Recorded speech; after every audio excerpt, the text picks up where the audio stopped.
Hello everyone and welcome back to the Dork Side. I'm the Dork on the road, and this is my test ride of the Kawasaki KLX230.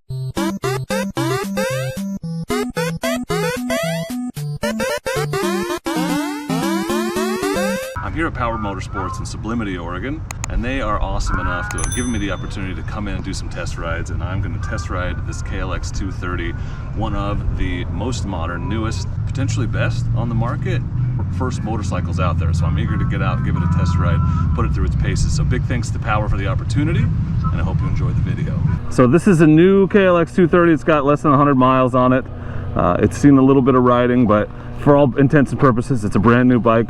KLX230 is Kawasaki's entry-level dual sport. They have the KLX300. There was a little overlap between the two, but the KLX230 is definitely, from what I can tell, designed to be very beginner-friendly. And so what we're going to talk about and think about today is how well will this bike work for a brand new rider? Is this a great first bike? I maintain and have always said that dual sports make great first motorcycles for a lot of reasons. I have a whole video which I'll link for you about why dual sports are the best first bikes. But they're cheap, they're easy to ride, you don't care if you drop them, things like that.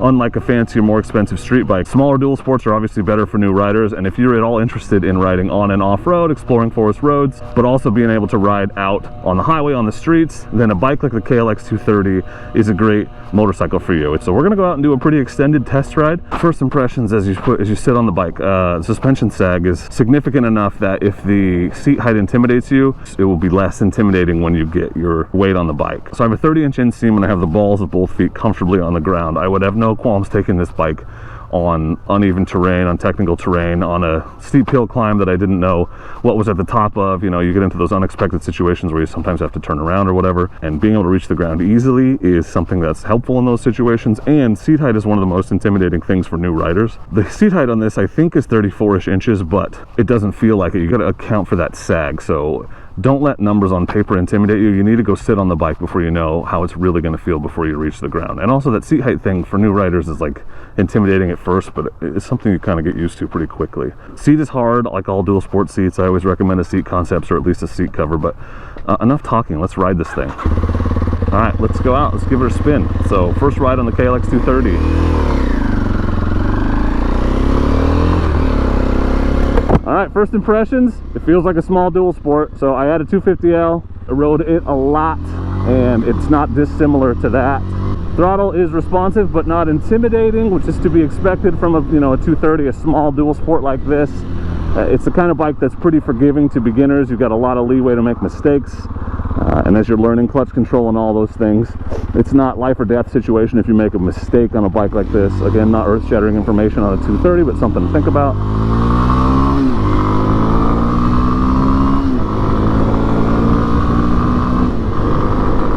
This is a beginner dual sport. It has a very specific niche because they have a 300, right? And so you really got to think about who is the person that would buy this motorcycle instead of the 300, right? That's kind of the thing that I'm trying to wrap my head around. And so I think this KLX230 is ideal for the true beginner who wants a bike they can grow into, that will have some capability, someone that is looking to spend a little bit less money because it's a little bit cheaper than, say, the 300, or someone that wants a bike right now because it's pretty hard to get your hands on a 300 at the moment. But it's definitely marketed at your beginner or your motorcycle rider, your dual sport rider that just is going to want to go explore some forest roads, you know, have the ability to ride around town, commute around town. Maybe you do a little highway, but my guess is this is not a motorcycle that you're going to want to be taking on long road trips. Also, I'm pretty sure that this bike actually comes with 2 mirrors, but this one only has 1, so just keep that in mind. No tack on the display. Doesn't have a gear indicator either. Interesting. Okay, so this 63, it's not uncomfortable. It's not that vibrating or buzzy. You don't have a lot of pull, so like you're not going to be able to accelerate out of trouble if you get into trouble, but in terms of can it cruise on the highway, that's one of the big questions I always get about these small dual sports is can it handle the highway. It feels like it'll be able to. We'll get out and do a little bit more, but now it's comfortably at highway speeds. One of these bikes, you know, that 6th gear is almost pointless. It's almost an afterthought. It's definitely just for cruising. You're not accelerating in 6th once you get there. So on and off-road test ride, you don't get that every time. So thanks again to Power for giving me the leeway to go and try some of this stuff. All right, here we go, gravel time. Keep in mind, it's got stock tires. which are not amazing, but yeah, this thing rips, dude.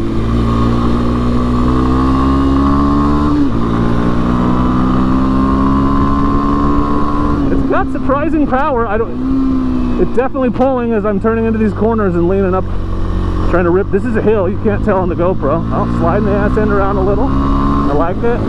Good sound. It's got power to break it loose when you want it to on the gravel. That's fun. Let's try standing up.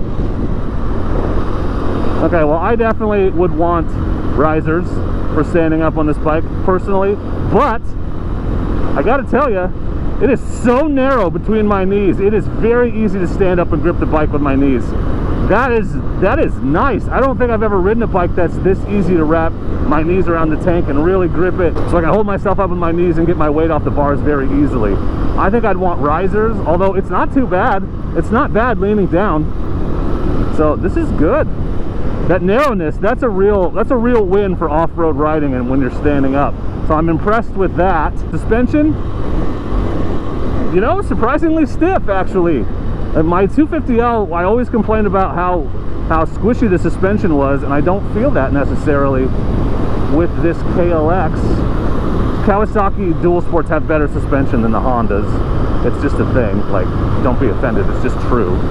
This is fun. Like, this would be a very fun bike if you just want to go tear up gravel roads and ride through the forest and see what there is to see. This would be a great exploring bike. It's light and low enough to the ground and easy enough to handle that I would not feel any qualms at all about taking this thing on an abandoned logging road that I didn't know where it went, knowing I might have to turn around in tight quarters or hop over a log or something like that. Yeah, it just pulls right up that hill. I like this bike. I'm impressed with this little bike. Like, seriously, guys, this is not unimpressive. Let's try to do a burnout. Oh, I hit the rev limiter. Sorry, power. I love that I got to do this off-road test, but man, if you want to go tear up forest roads, gravel roads, this would be a great bike for that. And honestly, it's light enough, it feels light enough that trail riding is not out of the question, particularly two-track trail. It's not going to be a hard enduro bike, but no dual sport, at least no like heavy-ish Japanese dual sport is a hard enduro bike. But man, that was fun. I'm going to take this gravel road back, I think. Seriously. Well done, Kawasaki. I would venture to say it's more fun in some ways than my 250L was. And 250L always felt kind of sluggish, and this doesn't feel that way as much.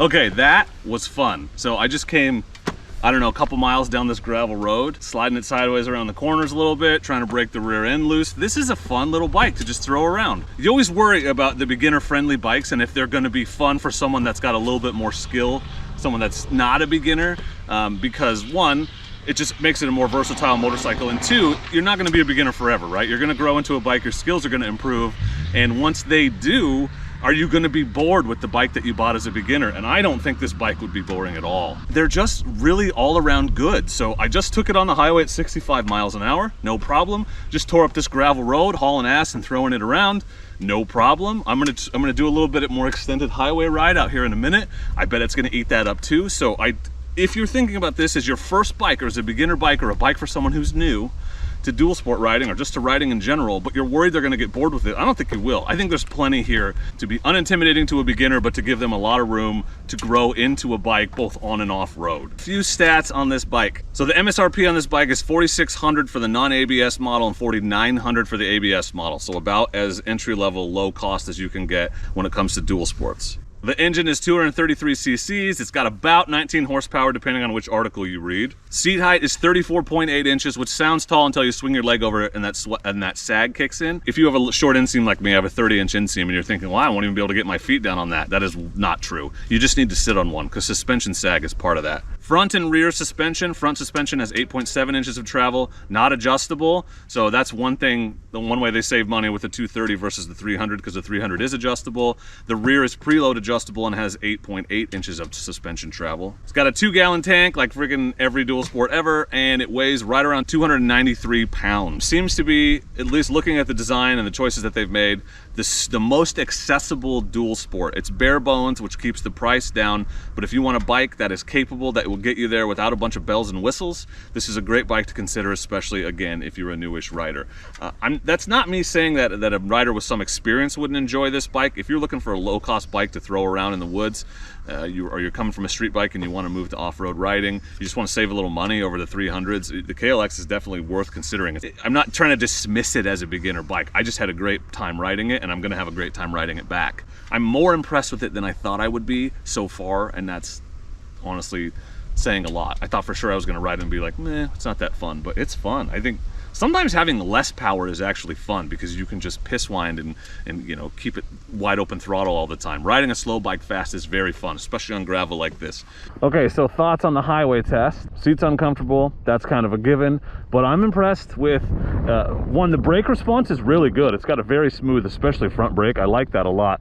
Got it up to 65 easily. 6th gear on these bikes is kind of an afterthought. It's really just for cruising. You're not going to pull or accelerate in it, but I was able to accelerate uphill at 60 plus in 5th gear. So if you're worried about the power being a limiting factor, 20 horsepower is about right for highway speeds. I wouldn't want to ride it on the freeway all day, but if you're worried about it not being capable, it's not a Grom. It's definitely going to be fine on the highway for you. Smooth, easy to ride bike. Like I said, confidence inspiring, encourages you to push your limits and grow your skills.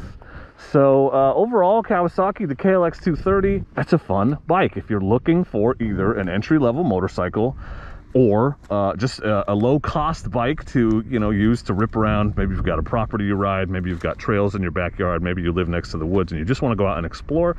Great bike for that. Is it a hard enduro bike? No, but it's going to be surprisingly capable off-road. I could take this on any trail system I've ever ridden my DRC on.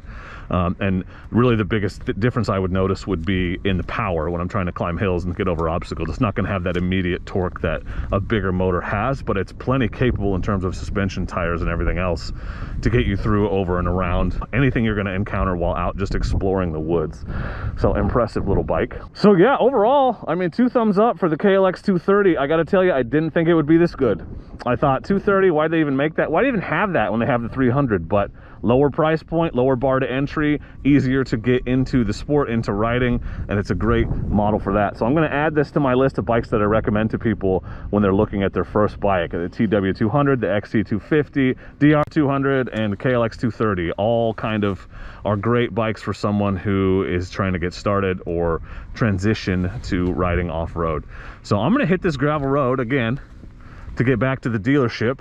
I just have to give one more huge shout out to Power Motorsports and Sublimity for the opportunity to come in and do some test rides today. I had a great time. Very cool that they're letting me do these extended rides and get out and really thoroughly test these bikes to make this content for you. So if you're looking for a bike, make sure you go in, talk to my boy Matt, and tell him Dork sent you.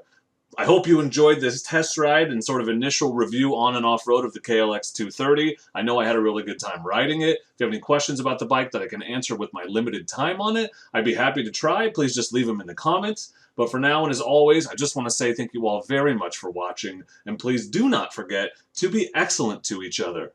Oh, thank you. Thank you. Excellent!